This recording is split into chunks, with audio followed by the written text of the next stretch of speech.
사회적 협동조합 설립 인가 컨설팅 업무를 전문으로 하고 있는 함광진 행정사입니다. 오늘 교육부와 보건복지부로부터 사회적 협동조합 인가가 났다는 연락을 받았는데요. 교육부 거는 제가 수임을 한 지 한 4개월 만에 인가를 받았고요. 보건복지부 거는 수임한 지 한 1년 정도 됐어요. 아주 오랜 시간이 걸려서 인가를 받았는데요.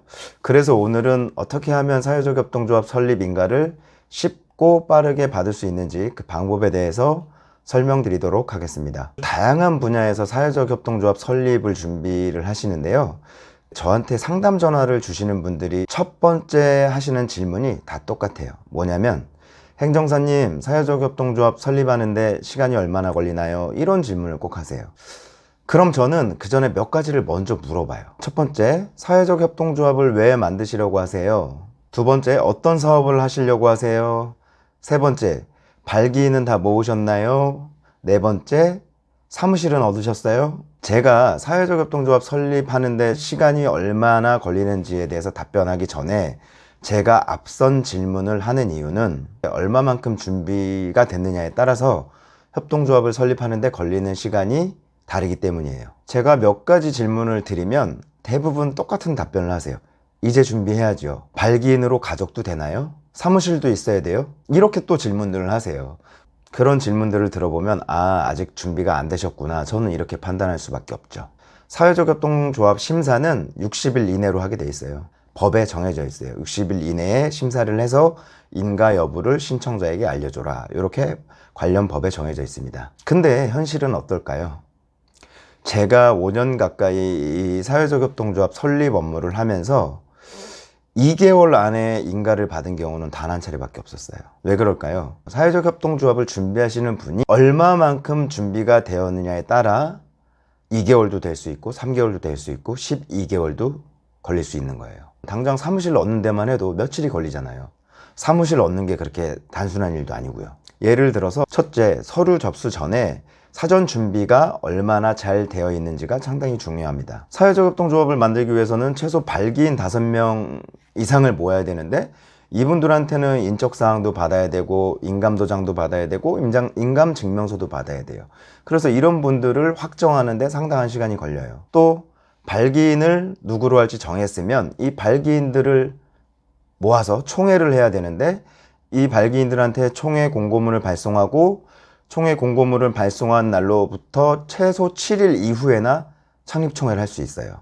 여기까지 걸리는 시간만 해도 최소 8, 9일은 걸린단 말이죠. 사무실이 없다면 사무실도 얻어야 되고 서류를 접수하기 전에 최소 열흘 가까이 걸린다고 생각하시면 돼요. 두 번째, 이 서류를 심사하는 정부 부처마다 조금씩 상황이 달라요. 제 경험을 말씀드려보면 고용노동부 같은 경우에는 한 2개월에서 3개월, 문화체육관광부 같은 경우에는 3개월에서 4개월, 그리고 교육부는 한 2개월에서 3개월, 보건복지부는 7개월에서 한 12개월 이 정도 걸렸던 것 같아요. 사회적 협동조합 설립 건수가 많은 정부 부처들이 있어요. 특히 보건복지부 같은 경우에는 아동과 관련된 분야, 노인 분야, 장애인 분야, 사회적 협동조합을 만드는 단체들이 많거든요.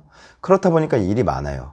자연스럽게 늦어지는 거죠. 이에 비해서 중기부나 고용노동부나 교육부나 문체부 이런 데는 사회적 협동조합 설립 건수가 그다지 많지가 않기 때문에 비교적 설립 인가가 빠르다라고 보시면 됩니다. 세 번째, 이 심사도 시간이 지체되는 경우가 있어요. 사회적 협동조합 설립 절차는 복잡하진 않은데 여러 단계를 거쳐요. 우리가 서류를 정부 부처에 접수하면 정부 부처 총괄 담당자가 개별 부서로 전달을 하고 개별 부서에서는 다시 사회적기업진흥원에다 전달을 합니다.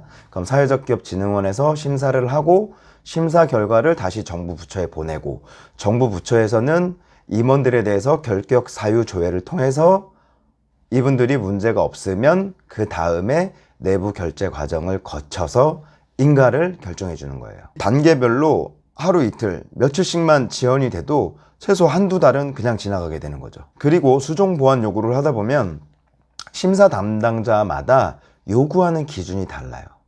사업계획서는 어떻게 작성해 줘라, 예산서는 어떻게 해라, 정관은 어떻게 해라 요구하는 기준이 조금씩 다르기 때문에 그걸 맞추다 보면 또 시간이 가요. 어떤 심사 담당자는 너희 단체가 사회적 협동조합을 만들어서 해결하려는 사회적 문제가 뭐냐, 그리고 지역사회의 인적 물적 자원을 어떻게 활용할 거냐, 그리고 사업 자금, 후원금을 어떻게 모금할 것이냐, 이런 부분들을 일일이 요구해요. 특히 사업계획서를 작성하는 거에는 상당한 전문성이 요구돼요. 솔직히 제가 그럼 글을 못 쓰는 사람들은 사회적 협동조합 설립도 못하겠네?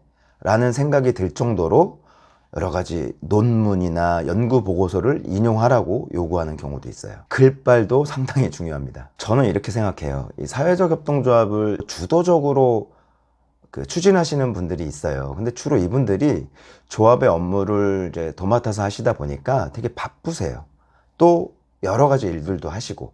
그런데 5, 6개월을 그냥 보낼 수는 없죠. 주변에 사회적 협동조합 만들어 놨는데 계속 조합 인가가 늦어지면 주변 분들한테 신뢰도 잃을 수 있단 말이죠. 사회적 협동조합 만드는 절차가 그리 만만치가 않아요. 그래서 저는 이왕이면 경험이 있는 전문가에게 도움을 받으시는 걸 추천드립니다. 그래야 쉽고 빠르게 진행이 될 수 있거든요. 기타 궁금한 사항이 있으시면 댓글 달아주시거나 저에게 전화를 주시면 제가 아는 범위 내에서 친절히 상담드리도록 하겠습니다. 끝까지 시청해 주셔서 감사합니다. 함광진 행정사였습니다.